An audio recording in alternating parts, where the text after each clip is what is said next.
इतना कम समय में वो छोड़ के हमके चल जाता नहीं, समय के अभाव। हाँ जूता अच्छा नहीं ठीक तो है, अच्छी तो लग रही है, अच्छी लग रही है, पहन लो सैंडल पहनी है। कहा तरीके राजा आर की अगला को बजर पड़ो आर की हई तो हारो न करिया सुन कइला आर की अगला को बजर पड़ो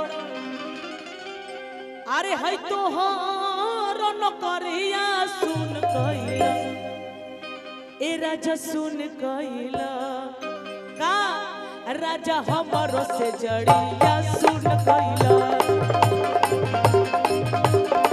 राजा हमारो से जड़िया सुन कइला अरे अगला को बचर पड़ो तो हरो न करिया सुन कइला जिया अरे अगला को बचर पड़ो तो हरो न करिया सुन ए प्रीति कुल जानी आवल जाओ कुल जानी आई खुशी जी खुशी दीदी हमनियो से लमहर न बाड़ी आरे सुन कइलो ए तेरे ए राजा हमर से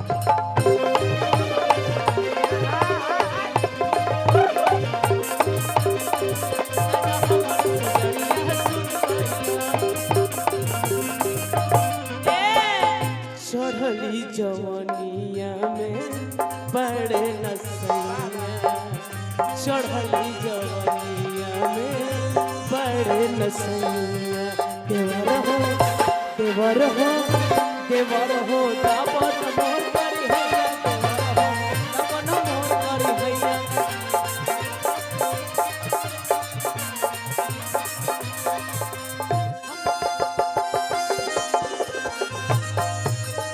राजा हमारो से जड़िया सुन कइला राजा हमारो अच्छा वाओ कि पैसा के पीछे पगलाइल रहता र अरे कि अखिया के निंदिया हराम कइले बाड़ा के है नवा बता दे इशारा कइला से हीरो ना कहई बाए बबुआ अब का कहे आ तू तो हउए कहई बाए बबुआ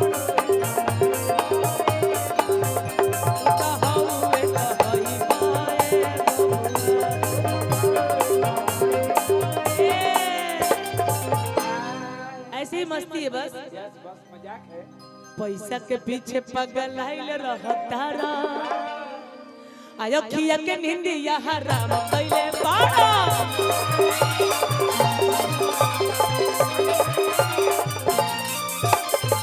कौन औरत कब अपन नैहर के शिकायत सुने सन कबो ना सुने से चाहे कुछ कर अरे कि एही जैसे नीक रही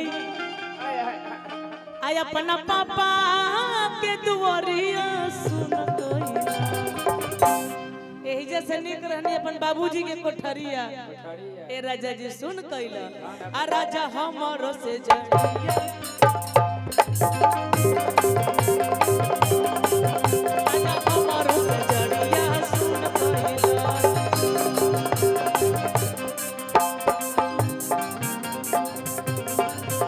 बाबा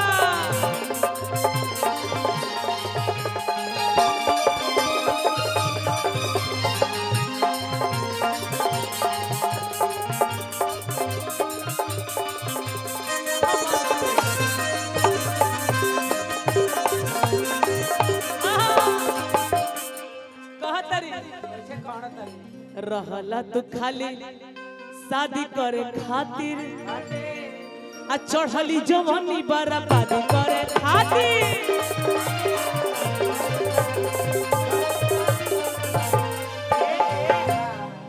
रहला हुआइल खाली शादी करे खातिर आ चढ़ली जवानी बर्बादी करे खातिर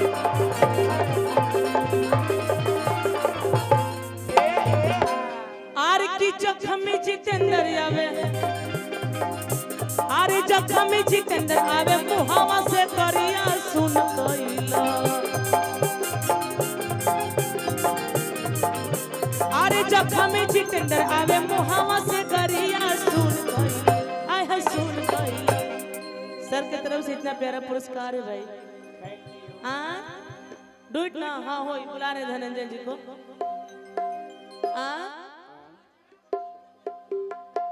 थोड़ा बोलिए ना वो क्या कह रहे हैं सर सुन के।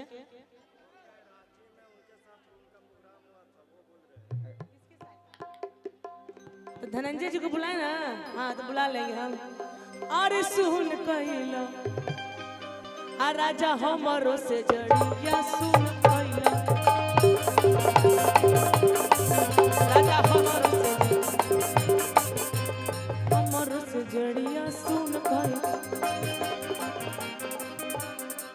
राजा हमरो से जड़िया सुन कइला।